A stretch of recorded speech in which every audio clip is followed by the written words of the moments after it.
Urganch tumanida birinchi may xilatini ishsizlarimiz 4200 nafarni tashkil qilib, ishsizlik darajamiz 4.8% ni tashkil qiladi. Kambag'allik darajamiz 9.5% ni tashkil qilib, ijtimoiy reyestrda 5914 nafar oilalar bugungi kunda reyestrlarda turadi.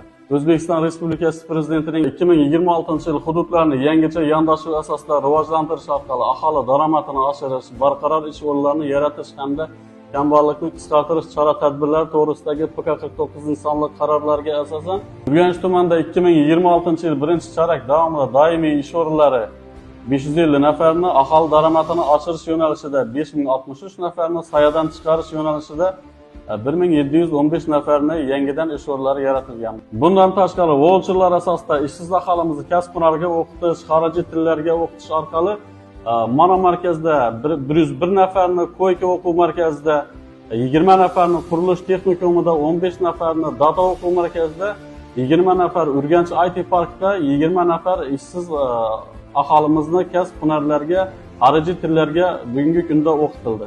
Ushbu ishlarimizni tizimli amalga oshirib, yil yakuniga ishsizlik darajamizni 2.9% ga tushirishimiz rejalashtirilgan.